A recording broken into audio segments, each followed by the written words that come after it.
Testing 1 2, testing 1 2.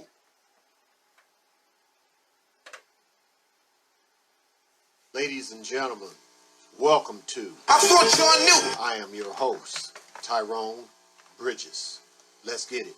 Good evening, ladies and gentlemen. We would like to welcome you. We want you to sit back and relax your mind while we express the way we feel this evening. We hope that our musical vibrations leave an everlasting experience. When you leave this evening, go out and spread the word.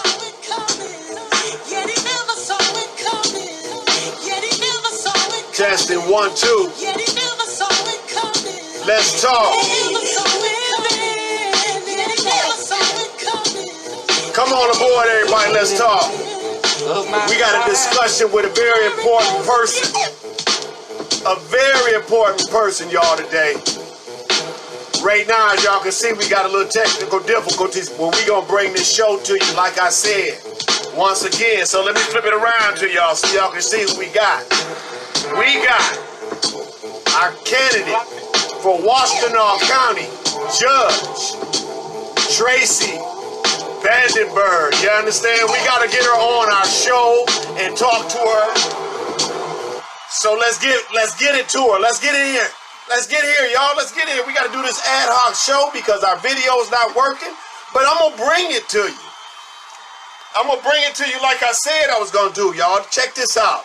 Here we go. Technical difficulties and all. Y'all can see me here. I can see y'all. Y'all can see me here. Y'all can see Tracy right here. How you doing, Tracy? I'm doing great, and listen, I'm a problem solver, and I just love your attitude. We're like, hey, we're gonna make it work. We gonna make it work. That's awesome. We have to. Tell the viewers for what they can hear right now about you, a little bit about you. I don't know anything about you, so I want you to talk to the viewers, please. Sure, would love to. So I grew up in New York, middle class family, and my first career was as a clinical social worker. I worked my way through college. I'm a proud graduate of community college where I started, transferred to four-year school. I was waiting tables through college and tending bar. Got a master's in social work, and then worked in New York City and actually out in the boroughs in Queens and in Brooklyn with inner city youth, working to keep them out of the criminal justice system. I was mental health director of a day treatment program for adolescents who were coping with mental health and substance abuse issues. And, you know, that was really when I saw how the system fails these children. And that's where I also saw how the system fails people of color, fails poor Black youth. And so just then and there, you know, I made it working with my kids. You know, I learned probably more from them than they did from me. I mean, I was there as this 24-year-old white social worker. They were like, lady. And it was so great because the staff and we're all in recovery. We're very street smart, and they embraced me, and we worked together to help these kids. And I learned so much from them. And they felt very comfortable with working with you, right? yeah, but it was really, like, I'll tell you, and I bring this up because I think this is a problem that we have in our system. You know, a lot of times people who are in the criminal justice system don't see people in the system who are running the system who look like them. And that sets up distrust. And that distrust is genuine. You know, our system is built on systemic racism. So I don't expect people to trust me. So actually, when I interviewed for the job, the director said to me, you're going to be the only white staff member. You know, how are you going to deal with that?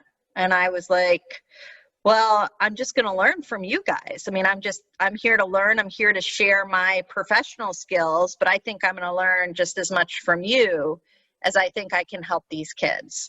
So you're not, so he told you, he said, you're going to be the only white person working in the system. So you're not you're not actually 100% white.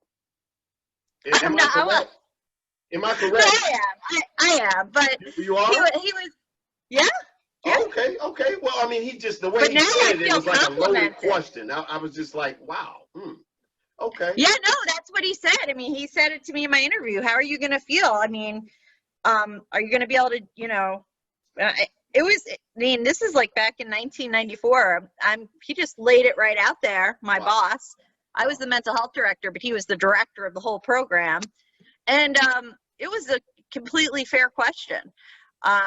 He saw a young woman coming in to help these kids right out of graduate school, and he's thinking, you know nothing. Wow. And in a way, you know what? I did know nothing, but it didn't take away what you had brought to the table. exactly. And that was the most amazing thing about the relationship I developed with the staff and the kids and how we worked together. It was so great. Within like 3 or 4 months, some of the staff would be like, we need the social worker. Where is she? Like, they valued my input. But the reason that we were able to work together so closely, honestly, is because I was also open to how much they had to teach me, not only the kids, but the staff who were, their training was basically being in recovery, and have been on the streets. So they taught me so much, and then they saw value in what I had to offer. And so I think one of the most important things for a judge, just to kind of bring this full circle, is that, and especially in addressing systemic racism, I mean, there's a lot of programs I'd like to do and a lot of different things, but the number one thing to me is listening to the community. I don't mean other judges. I mean the community. I mean, people like you, the people that I meet while I'm out knocking doors. I often, I was out in Ypsilanti the other night, and, I ask people if they, often people share with me that they've had involvement in the court system. And I always ask them, like, what was that like for you? I mean, tell me, like, did you feel like you were heard? And, as you're probably not surprised, often people feel like they weren't heard. So, that is something, it's not, when I say I really want everybody to have a voice in my courtroom, I mean it. And that means I need to listen. It's not all about me. Right. And I think that's just really important, because I think sometimes people who are professionals, whether it's you're a social worker or or a judge or a lawyer, some people who come from that background think, they have all the answers. And I think, as a social worker, I learned just as much from my clients, I think, as hopefully I was able to give. Right. You're bringing tools to the table. You're not just coming with just empty knowledge. You're bringing tools to the table. Some tools that they might not even have. And that's wonderful, because growing up in Ypsi, we had a lot of family involvement within the family courts in the Washtenaw County judicial system. We had biased judges, and we had judges that basically just wanted to hurry up and get you out of their courtroom. Right. The type of judgeship that you're bringing, from what I'm hearing, is some compassion, some heart. A lot of judges don't have that in Washtenaw County. And I've been born and raised here. So, yeah, I mean, I've been through the system, and many of the judges been before the judge that you guys are replacing, Judge Schwartz, have been before him. Very fair judge. But when it comes down to the family court, African Americans do not receive equality to the law. We don't receive, like, I was a single dad. I went before a lot of courts in the Washtenaw County system, and one judge put me in mind that Judge Conlon, he oh my God, Timothy Conyer, I'm sorry. Conyer, I have so much documentation on him. He didn't do too good to me when I was a single parent. My child's mother didn't pay child support. I was wondering what was going on. Custody battles with my other baby mom. I didn't get a chance to have visitation, but I paid child support. And this man sided with the woman 99% of the time. It was only a 1% of the time that I got sided with, but it was a very biased situation till where I couldn't take it no more. And I told him, I said, the next time he's on my case, I'm going to report it to the public and let the public know how he did me. And he recused himself of the case because, you know, because what I said, we don't need judges on the benches that would actually do what status quo is allowing you to do. You have to be a judge from the heart. You have the ultimate judge, God. You have the ultimate judge to adhere to. There's no big I's and little U's. You have to do what's right by the law. And also by you being the judge and bringing the tools that you're bringing to the table. You're bringing some tools that a lot of these judges currently in Washtenaw County don't even exhibit. Right. So, I mean, I really think that's, you know, being both a lawyer and a social worker, really social work.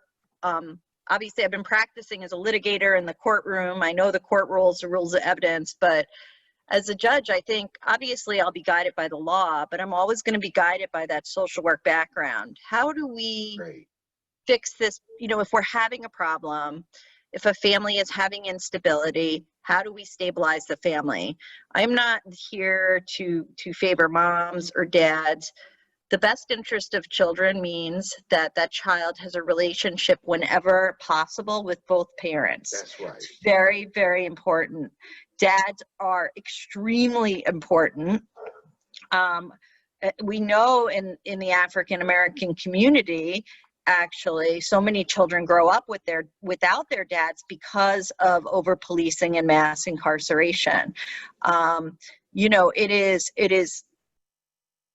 so critical whenever we can to make sure that kids have relationships with both parents. So I will certainly not be favoring one over the other. And you know, I want to help families, even if they're getting divorced and they're not living together anymore. That doesn't mean we can't help families stabilize. A lot of the cases, right? I mean, a lot of the cases that come back before the court often are cases where we have maybe mental health issues or substance abuse issues.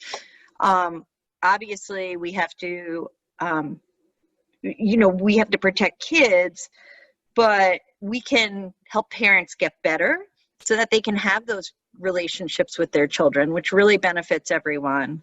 Right. I know you're a good dad because I met your daughter on the primary day, and she is a fabulous, fabulous young woman. We met, you know, both out at the polls, and so I know you've done a good job because I met her. So I haven't met all your kids, but she's amazing.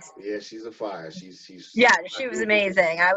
She's an activist like you, and that was really amazing. That's awesome. I think so often too with our youth, you know, there's a possibility that at some point within the family court division is a juvenile docket, and we write these kids off so early.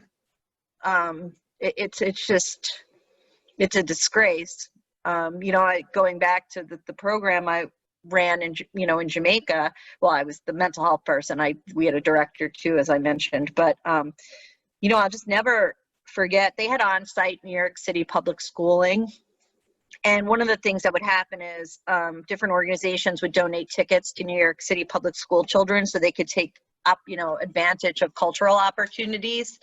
And so one of the teachers who came and did classes on site said to me, "Oh, hey, do you and your husband want to go to like the opera?" And I was like, "I don't know, why? Why do we give extra tickets?" They're like, "Oh, well, you know, they give them to the New York City public schools." And I said, "Well, aren't they for the kids?" And he goes, "These kids aren't going to want to go to the opera." I go, "Did you ask them?" Right. I mean, you know, I was like, "Did you ask?" He's like, "Well," and I'm like, "How many tickets do you have?" So right. I went for the first time in Ann Arbor, and I loved it. Right. So I said, I went to the director and I said, "We have these opera tickets, so I'm just letting you know I'm going to ask who wants to go. I'm going to take these kids to the opera." And he's like, "Okay." And I was like, "Okay, you know, I'll have to get permission slips and stuff because it's after the program ran from like 9 to 5. And so I took them. We all went on the subway. We went to the Met in New York City. We went actually the program was in Jamaica, Queens. And it was amazing. They got dressed up. We went to McDonald's. It was not a big deal. I mean, I treated them to McDonald's, not, you know, but we stopped. We went out all, we went to the show. The building was amazing. They had never seen anything like it. And, some of them told me like, oh, Tracy, it's a little boring. I was like, yeah, but are you glad you saw it? Like, Right. let me, and they're like, well, the building was really cool. So they Took them out got of their something element. out of it. Right. Took them And out of their own home environment and just, well, and I was just sickened by the fact that that teacher would write my kids off like that, to think that, not even to ask them, sorry. I mean, you see that in the system, and I don't think people should be written off. It's our job, whether as a social worker or as a judge, or to serve the public, and that means lifting people up and getting them the help they need. And that is why I am, it's why I want to run for this position, because I wish we could get people before they come to the criminal justice system. I mean, in family court, that's not always the case, because obviously divorce and custody, issues are just happening. But in general, once people are there, we need to be helping them through their time of crisis. right. And there are so many tools that, we're not using, and Right. we can offer those services. I too was one of those kids that could have fell through the crack. I was Yeah. one of those kids that was raised by a single mom, 6 kids. We weren't well off.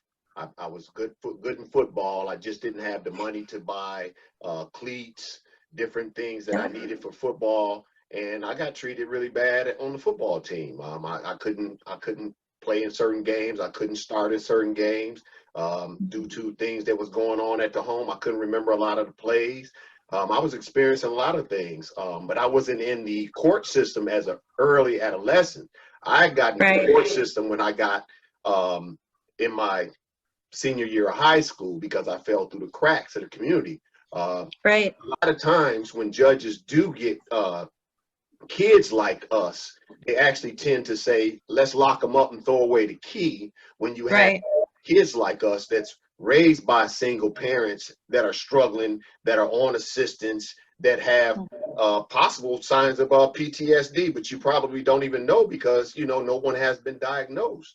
I was raised around gunshots in the townhouses.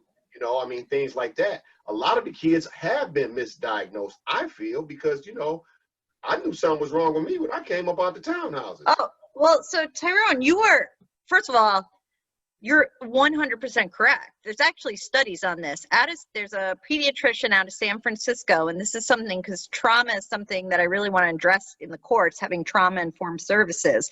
But there is a pediatrician out of San Francisco that started to see children who lived, like you said, in areas where there was, a lot of violence. They were actually being diagnosed as having attention deficit disorder. And so, they were getting diagnosed as being learning disabled and put on, Ritalin and other stimulants. I've been on all And so that. when they, and when they went back, and then they had behavior problems. When they went back and she did a study, what they realized is all of these children, is exactly what you said, they had been misdiagnosed. These were children who were victims of trauma, and it was the trauma that affected their behavior. And I would tell you that, I'm guessing 90%, probably, I would say 100% of kids who come into the system have a history of trauma. So, and we are misdiagnosing them, and the treatment is different. And don't you think that there's something there needs to be a mechanism in the court systems that flags kids that come through the system like that? Because when you got misdiagnosed kids coming through the court system, then you got misguided sentencing, like 10 to 20 years for something that a kid did that didn't deserve incarceration, but did deserve some type of mental health assistance. I know back in the days they had the NC State, there was a mental health hospital, and they actually did away with the services, and they closed that. And they actually incorporated the mental health cases in the court systems, and actually took them and put them in the Michigan Department of Corrections. So Right. the whole system has flawed Tannas in it. It's gonna, Oh, absolutely. it's basically, and there's no disrespect to you as being a female a judge, but No. it's who gonna have the balls to make the lead or take the lead to do something different than the status quo. And I do believe that you have. Well, I might not have the, but I. Right. But you have that passion. You have that fire. Yes. Because we haven't heard any. I'm 51. We haven't heard any type of judge candidate that would talk like this in the past. I know we got a few more judges that's going to actually light some fire through the system that's coming through now with you guys. But as far as someone like you in the circuit court system, we need that fire and that passion in that system there so we can actually catch a lot of things that's going on. But another thing that I definitely wanted to mention before we get off completely off target is I don't know what your court does about this, but this is a very touching situation. You got a lot of pedophiles running around here in Washtenaw County.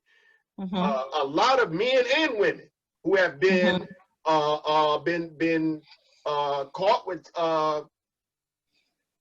they're pedophiles, predators, literally predators.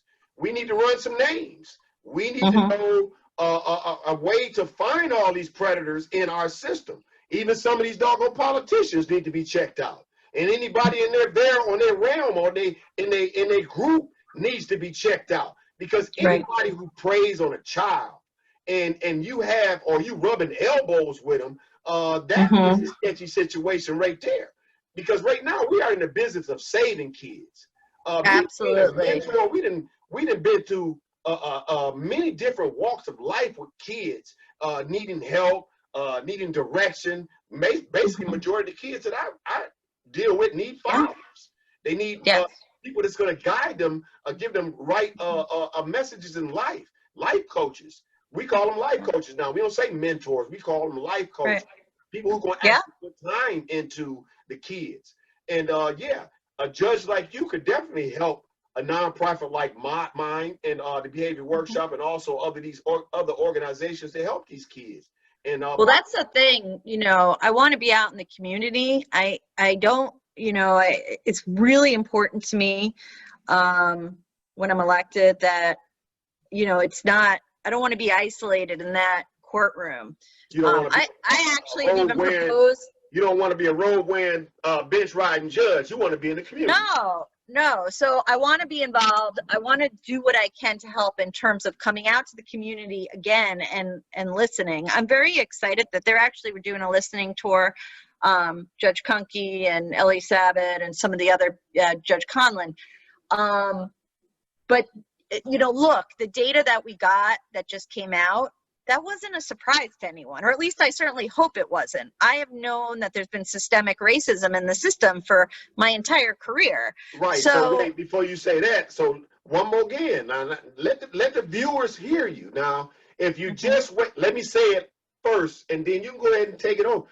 If you're just waking up yesterday and you're not realizing or you're not seeing that there is or have been systemic racism in the judicial system, then you're living on an island. Exactly. That's exactly right. So, and I'm not, listen, I'm really glad with all the reforms and things people are trying to do. But this can't, this has to continue. We need to be in the community on a regular basis. I mean, I have proposed. This can't be a reform moment, right?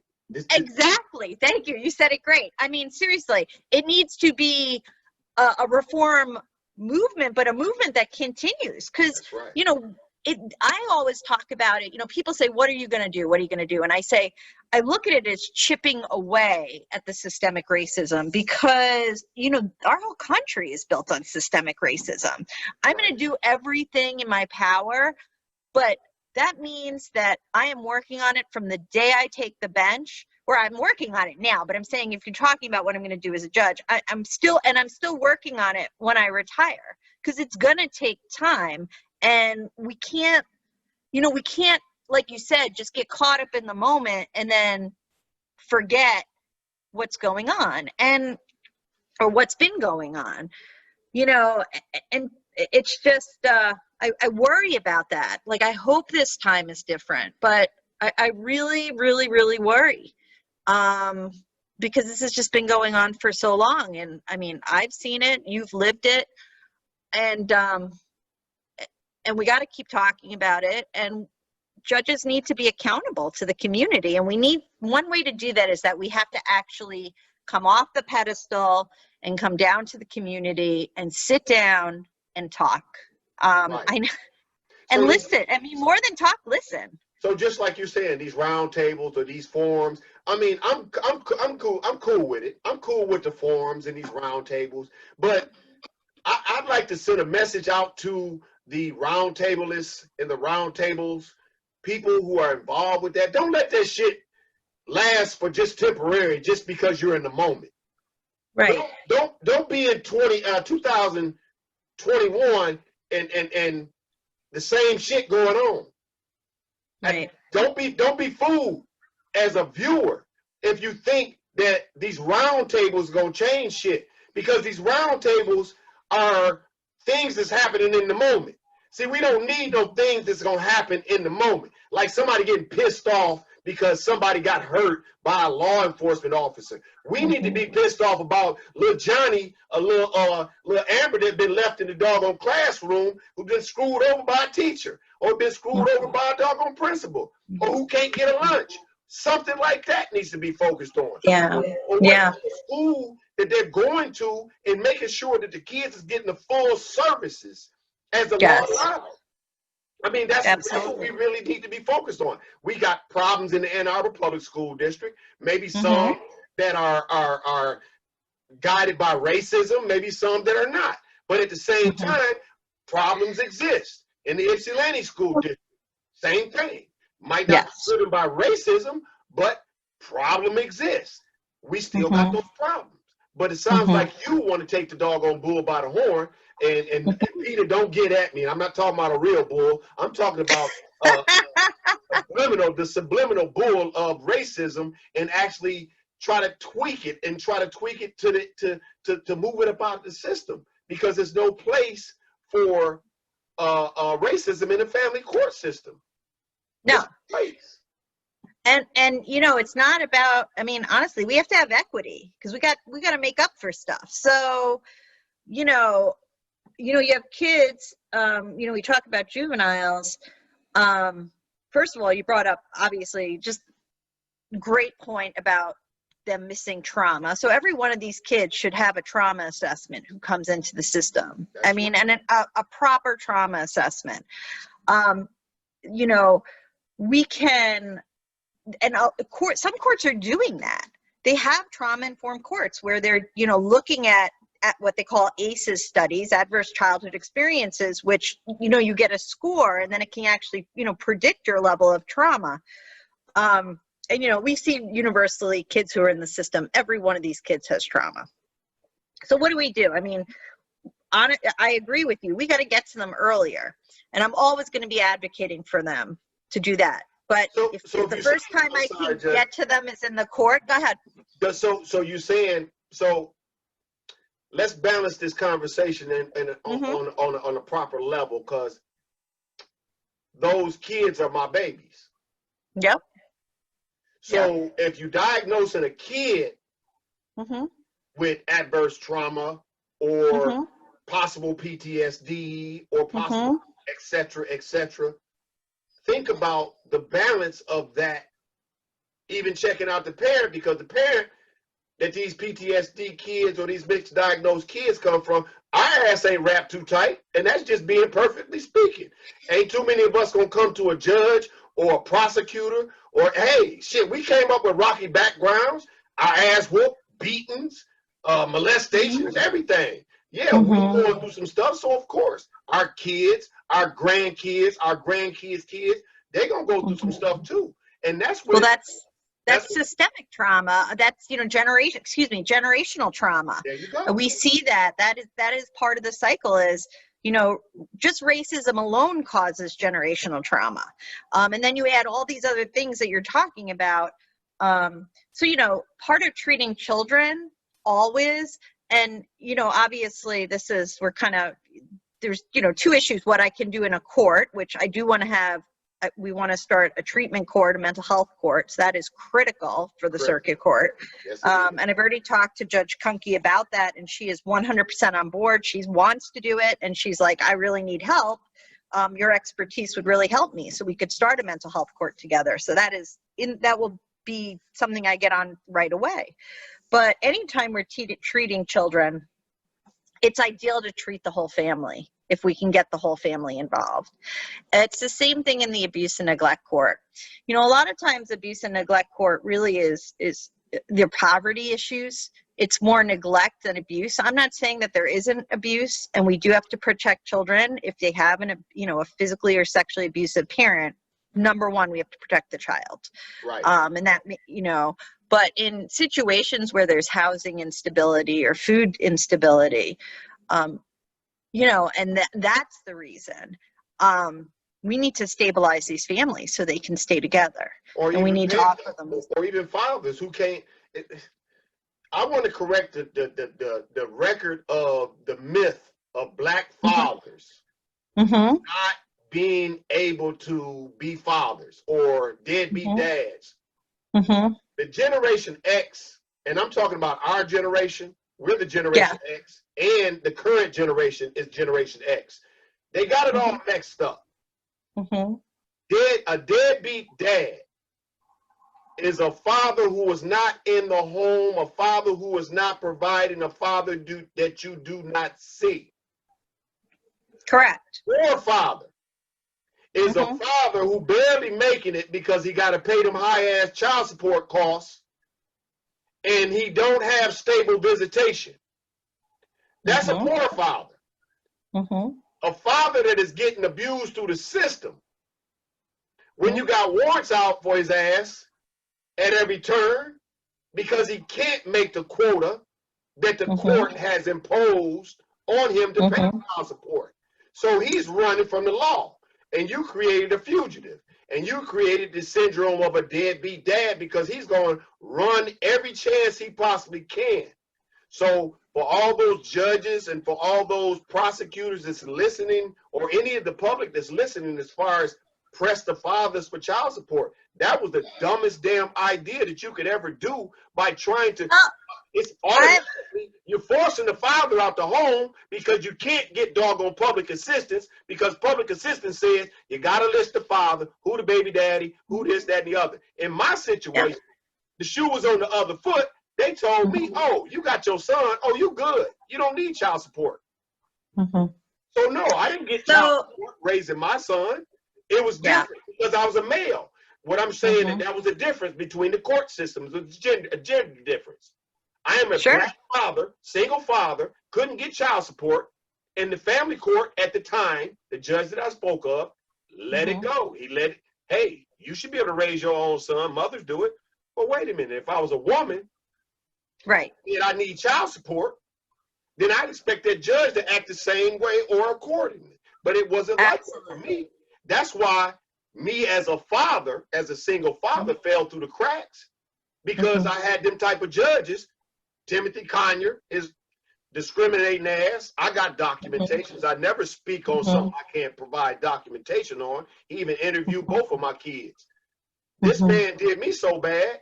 Like I said, he didn't give me the opportunity as a mother would have, raising a child and getting child support.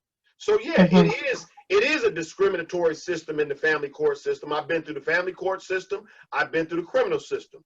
But at the same time, if you're going to change the family court system, you have to address those sentences like, or those actions like Timothy Conyers, and how he looks at single dads differently than single moms. Because if a single mom come in there, he gonna rule in her favor no matter what, just like he's always done in my cases, and I was 100% right on mine. Yeah. So let me address some of what you just talked about, because I have a couple points. One is I have a plan for child support. So I've planned for that, thought about this. I think, first of all, child support should have nothing to do with whether you're mom or dad. That's just wrong. Okay, so I'm just going to put that out there right away. You know, child support is supposed to be based on a formula. That formula is not always accurate. A judge has discretion to move away from the formula, but just as a starting point, I'm going to tell you right now, if you have sole legal custody or sole physical custody, the kids are living with you most of the time, your incomes are about the same, you should be getting child support. So I won't tolerate that. I just want kids to have good parents, and, you know, they need support. I don't care if it's a man or a woman. So there's that. But B, one of the things that I think child support doesn't take into consideration, and I think this is what you were alluding to, child support does not take into consideration economic instability and poverty. And what I mean by that is, so when I worked at legal services for 8 years, I saw many of my clients who worked 1, 2, sometimes 3 jobs, who were only 1 car repair away from homelessness. Because no matter how hard they worked, they were, you know, the amount working, you know, the jobs they were working, it wasn't enough by the time if they needed to cover daycare, and they paid their rent and they paid their light bill, you know, that 1 car payment meant, you know, they could be evicted because now they missed a rent payment. So, you know, so few people, and frankly, so few judges understand that. They think, oh, you just get a job and you can pay your bills. It's like not even about, right? It's not even about, like, we can talk about people who don't work at all, right, but the majority of people are working their tail off. It's just that, you know, they can't get ahead because the minute they have that big car repair, or we can talk about fines, we know how that derails people when you get getting a driver driving while license suspended, stupidest thing ever, right? Because then you can't get to work and get fines. But anyway, you know, judges don't understand that. And so there's a huge disconnect between what people can actually pay when you look at the numbers, and what's realistic. And then they don't take into the effect of, well, I had this car repair, so I lost my job because I couldn't afford to fix the car. And then, of course, child support is still charging, and then you get an arrearage. So what I want to do is I want to start a child support problem solving court. So when people are having issues with child support, first of all, I don't want to see, I'm sure there's some 1% of the people who don't want to support their kids. I'm sure there's somebody out there. I mean, there's always the exception to the rule. But in my experience, the men and women that I've come across in my life at legal services and practice, they love their children. They want to support their children, but they're having economic instability. And so in child support problem solving court, one of the goals, of course, is we're not locking people up, which is dumb. It's dumb to lock people up for not paying support. You can't go to work if you're in jail. You can't get to work if your license gets suspended, or you can go, but then you got a whole nother problem if you get pulled over. These are not, again, we started this with you saying, hey, I'm going to solve this problem. That's what I want to do. I want to solve problems, and locking people up for being poor, basically, that's not solving the problem.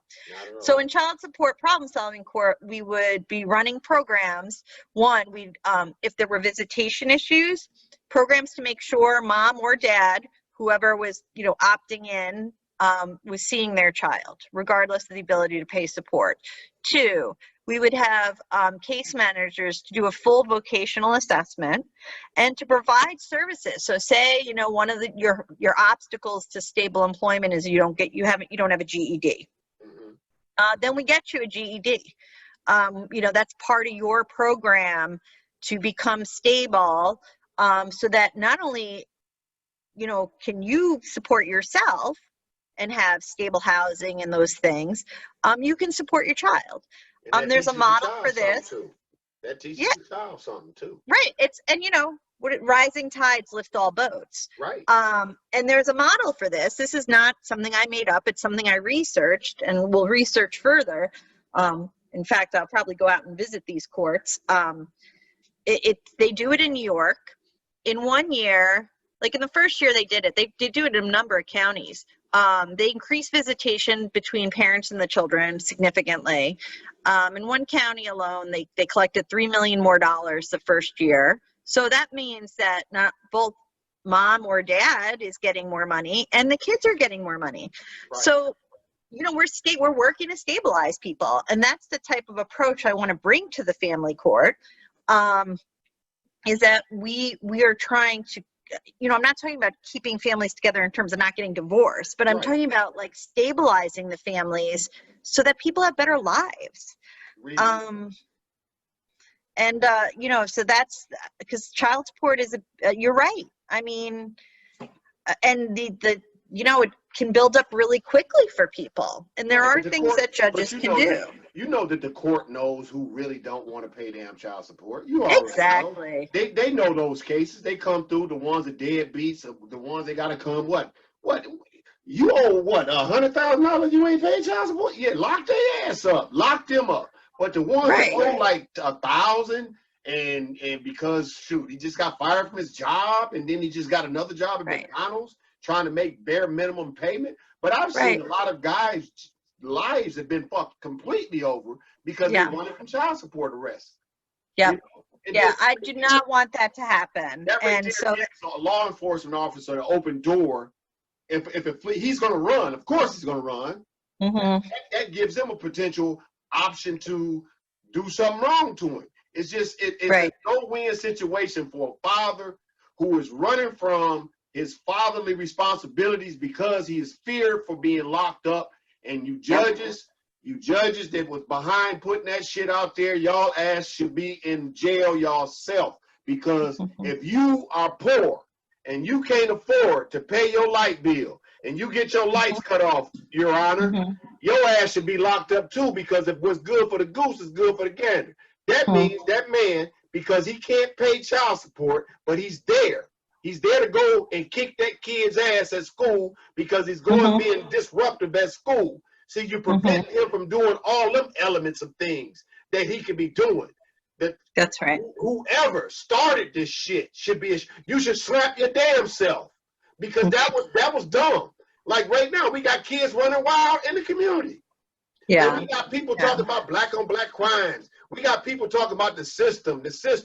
Let me tell you something. With a good judge in the doggone family court system, you will help parents like me kick off in our kids' ass when they do wrong. You will help people like my mama who will whoop my kid's ass if he do something wrong. You will help families like that. You will actually empower real parents to get in their kids' ass to make them be law-abiding citizens. But at the same time, when you got a court system that puts some shit out there like that'll lock up fathers, that will do different things to the parents because they don't have things going on. Like the thought about having a parent jailed because the kid is not going to school. Whoever put that shit on the book needs to back the fuck out. It's like that is the dumbest idea I've ever heard. How is John's mom go work or John's dad go work and watch that raggedy ass kid at home trying to slip off in some doggone woods with some girl or something? All I'm saying is that right there put the parents' hands behind their back and actually told them either you be a parent and not worry about your job, because that's what you're saying to the parent. Well, that's the disconnect though. Again, that's like, people come up with these ideas. It was like when they came up with the idea of, well, if you have a positive drug test, you shouldn't get food assistance, right? They're not doing that now, but that was something that was done. How about all their ass get tested? How about if the prosecutor? How does that help anybody? That's what I'm saying. If they gonna sit there, if a politician gonna open his damn mouth or a prosecutor gonna open their damn mouth and say a doggone recipient need to take a drug test, why don't all you motherfuckers take drug tests? So we can nip it in the bud and stop talking about shaming people. Because what's happening now is you're doing to God's people wrong, and that's against God's will. COVID-19 is out here and being hidden by a president for a reason. See, God don't like ugly. God ain't too That's true. either. So what's happening is God allowing what's going on to happen to us to see our reaction. Our reaction is supposed to be not reactionary. We're supposed to be pro-action. We're supposed to be proactive in anything we do as a community. Like this doggone racism. Washtenaw County, it's a lot of racists in Washtenaw County. You know who you are. You live long. Well, I tell you honestly, your kids and your grandkids gonna suffer a hell of a price, because black folk nowadays, not like the 60s, not like the 60s. It's not. We're not taking it no more like that. We're not taking the slap on the other cheek and go on the other cheek and you abuse me. Fuck that. We gonna fuck you up halfway. But I'm just letting you know that racism is gonna die. You're a judge. You're gonna have some racist situations coming before your lab. You're gonna have some community situations where you're gonna have some racist doggone neighbors going against doggone kids. It's gonna be a whole bunch of stuff. But you, as a judge that says that I want to be a problem solver. So you came in talking to me like, not like the other judges, like I know everything. And I love that about you, because you said, I want to try. I want to try. I want to try this. I want to try that. But if you think you know everything, I voted for you. I won't vote for you again. But I will vote for you again, because you're the type of judge that will be the conduit to change this racial climate. It starts. Well, I'll need help, but look, you're talking to me. I know. For a fact, in your professional history, let's put this on the floor now, since we didn't do our disclaimer. In your professional history, as a lawyer, as a candidate for a judge position, have you ever been interviewed by a former ex-felon of my caliber before? Have you ever been interviewed by an ex-felon of my caliber? Probably not, no. All right. I like to keep that going, because I mean, I don't normally ask somebody's criminal background. That's okay. Not that they told me. I'm an interviewer that will put the disclaimer up front. I was the fall guy for somebody else 8 kilo cocaine. I ain't never been back to the penitentiary. I have a pardon bid out for me. I'm doing great in the community, and I don't have no CSC cases. I don't have nobody that can interview anybody that could actually match my doggone disclaimer, period.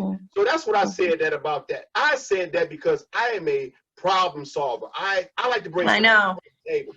I like to grab a judge like you, a doggone prosecutor like them, and try to work together and come together with a plan to change our community. Because if you think you're gonna do it by yourself as a judge, if he think he's gonna do it himself as the doggone prosecutor, you fooling like a mug. You fooling, you fucked. That's all I can say. You fooling, you fucked. You might as well go ahead and do the same thing that the previous judges did. Yep. That got us right here, where we trying to figure out how we gonna get out of this situation. So I agree with you. Problem solver judges. We need problem solver judges like you to go get these doggone moms in the streets, or these moms, these single moms that's living in the ghetto. These single moms that you can actually pull to the room and say, let me have a roundtable discussion with you. What would make your life better? What would make your life better? I mean, one of them Sycamore Meadow moms out there in Superior Township, you pull one of them moms and say, look, you living in a high crime area or a high violence area, let me talk to you. And you ain't got to actually say, snitch. No, talk to me about help making you and your kids and your community a better place to live. As a judge, you can't say that your hands ain't tied or your hands is tied, because you have a voice of influence. You have a voice of influence.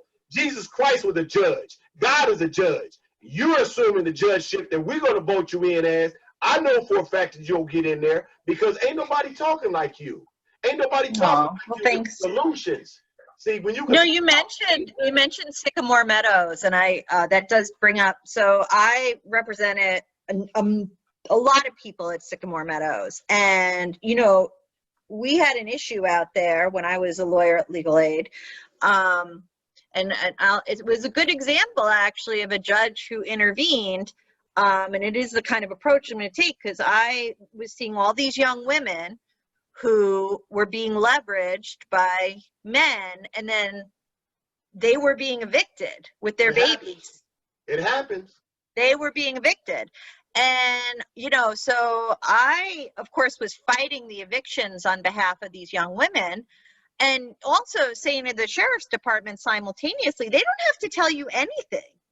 Don't try to, leverage these women to basically snitch. That's right. Put them at risk, and put their housing at risk, and put their kids at risk. Sister, let's say that again. For those who listening, listen one more time, because she specifically told you, Superior Township, if you over there in them low-income housing, MC, anywhere in Washtenaw County, if you over in them low-income housing, you single women, do not let these Washtenaw County Sheriff deputies press you into any information. No, you don't have to snitch. You don't have to talk to them. You don't have to tell them nothing. You're hearing it from a candidate for Washtenaw County. As a lawyer, and also a lawyer.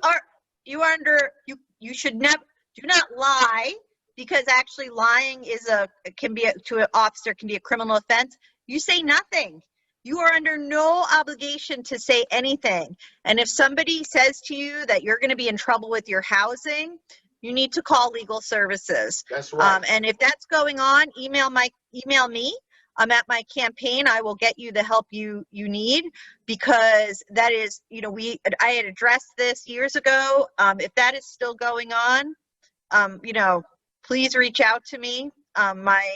Through my website, which is www.tracy.com.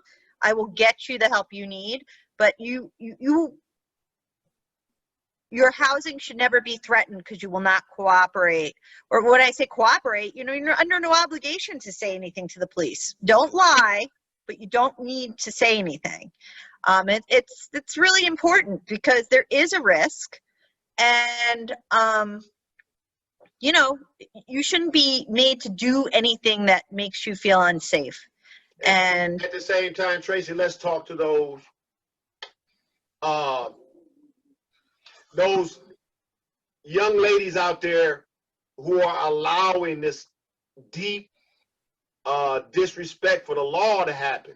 Let's talk to those who basically are lawless, who don't even care about the system. Because there are some that you can say, yes, call me if you need help, if you need help with this situation. But there's some trifling ass, my mama called it trifling, I'm going to say it what it is. You know what trifling is. Trifling ass people, and I'm not saying black, because I'm not dogging my people. No, they're black, they're whites, there are all different type of people that live in Washtenaw County that don't give a fuck about the law. All I'm saying, we need to talk to them right now, because they're making our job harder to try to save kids. They're making our job harder to try to keep a cop off a kid's ass. They're making our job harder to claim it's a civil rights situation when it ain't a civil rights situation. So we need to talk to them parents. So what I would say is, first of all, listen, you're a parent, you're a mom, you're a dad. You have a responsibility to your kids to put them first. And, obviously that means staying, not breaking the law. That can put your kids at risk, can, get CPS involved. It can put you at risk, and your children need you. They need you. They need children. I see children in the foster care system now in my current job. And do you know the wound to have a biological parent leave them it's extraordinary. Children will lie about horrific abuse because they do not want to harm their parent. That's how strong that bond is. Somebody asked me in a debate, they said, would you listen to children who told you one thing or another? And I said, that you have to be really careful with that, because children will lie to protect their parents, not because they're bad, but because that love is so much that they don't want to be taken away from their parents. So when you're kind of thinking of doing something that could get you in trouble, moms and dads, think think of your child's face and what will happen to them. Right. And I know it's hard. I am the first one to admit there is over-policing in Black and communities of color. We know that. We know there are, you know, wealthy white kids on the other side of town who are doing all kinds of shit, excuse my language, that they're not supposed to be doing, and nobody's, you know, all, you know, on top of them. So they're, you know, and it's not right. We got to stop over policing. We do. But in the meantime, you got to keep yourself and your kids safe. And so that means, you know, following the law and keeping yourself safe. And I'm not talking about situations where, you know, you haven't done anything wrong. You know, and I want you to know your rights. Like, you don't have to talk to the police. Don't lie. But you don't have to talk to the police.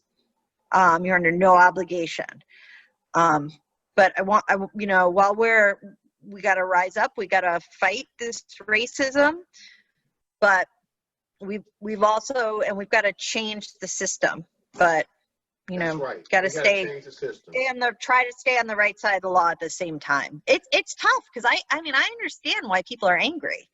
I mean, you know, how long are people going to be told to be patient? I mean, it's, you know, I get why people want to burn it all down. I mean, I get it. I understand it. I don't think feeling like that is wrong. I really don't. But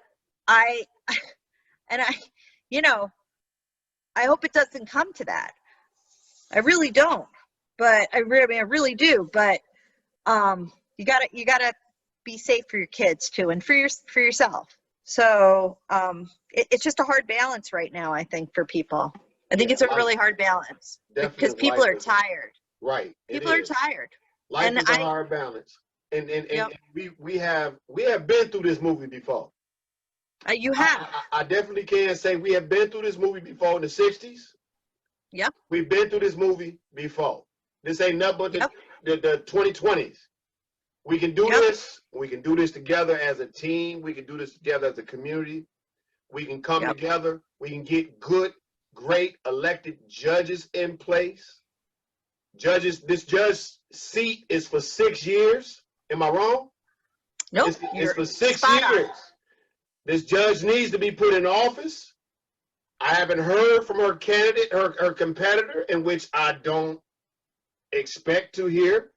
I have got enough information, and I want her to leave you guys some information. So just in case, if you want to call and get some questions into her specifically. So just in case if I miss something, because you know me, I get on a tangent and I get to speaking about things that have happened in my life. Well, you know. I kind of feel like we could be talking all night because you were saying stuff, Tyrone, and I was like, wait, that's another thing I want to talk about. So I have a feeling the two of us everybody else will be asleep. We'll still be talking. Okay. We can have more conversation. Our technology is going to be all right. We'll definitely bring you back on because you have, not to say that the prosecutor seat wasn't important or a commissioner seat or a council person or a mayor or a supervisor seat ain't important.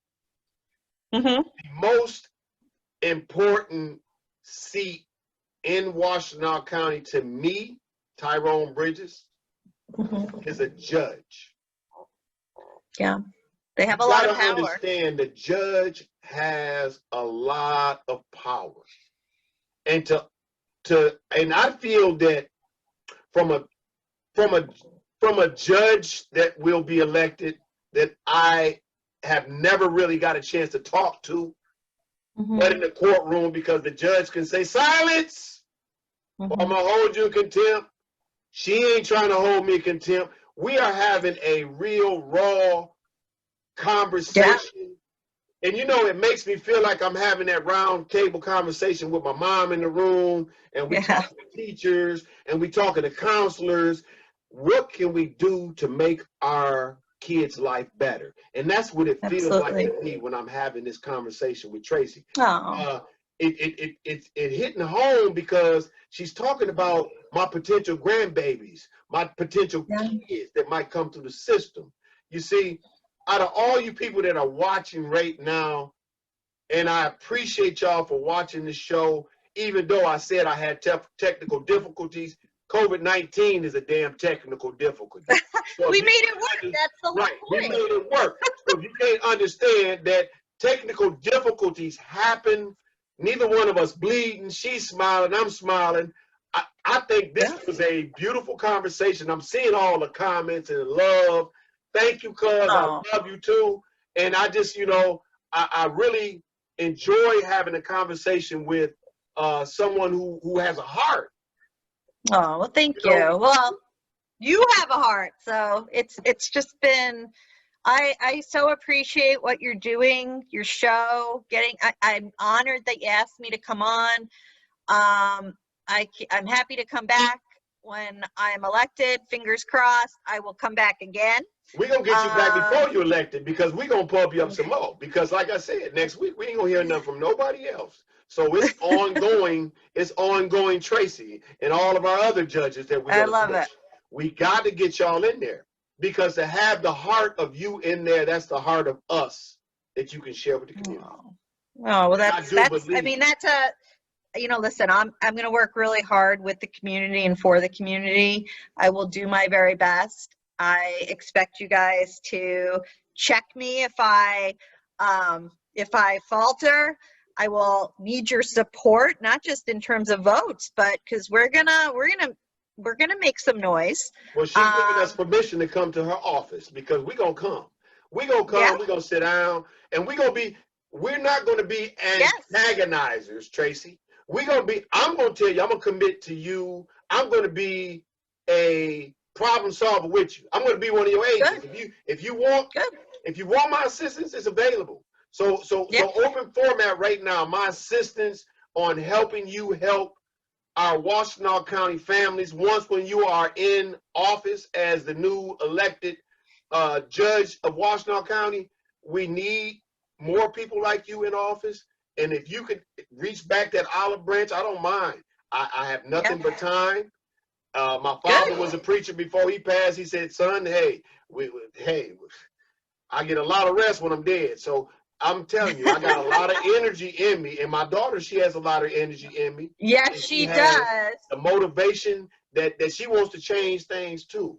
You know, she wants to change things too. We all love you. We appreciate you. I've been seeing your signs all over the place, but I got to tell you one thing. I'm a little jealous because I ain't got a sign. I can't pull up your sign. Well, you know, we can fix that. Why, you know. We'll fix it.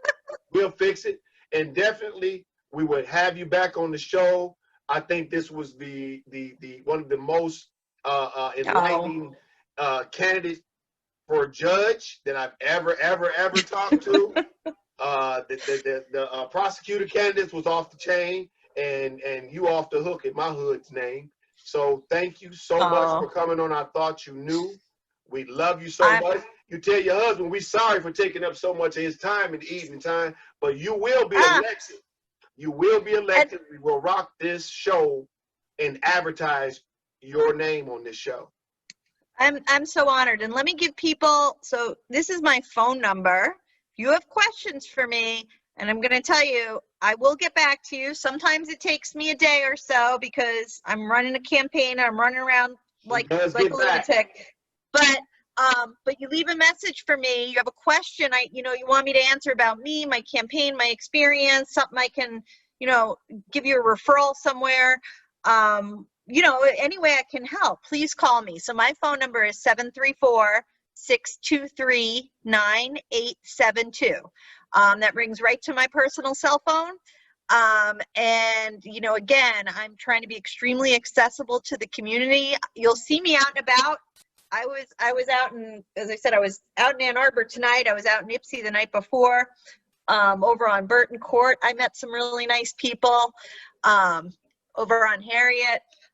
It's just, I'm talking, we were able to, I went with my former coworker, Corrine. She's terrific. Also a legal aid lawyer. We met a really lovely woman, who her Medicaid's been cut off, and we were able to give her some legal advice and made some calls. And that's what I want to do. I want to help people. So reach out to me or through my website at Tracy for Judge, and I'll do everything I can to get you the help we need. So y'all heard it first on I Thought You Knew, y'all. We appreciate her coming out. This sister is my sister. She is your sister. She is our family now. We got to support her because we got to get judges in position in Washtenaw County that can make a difference. To all my sisters, to all my brothers, thank you.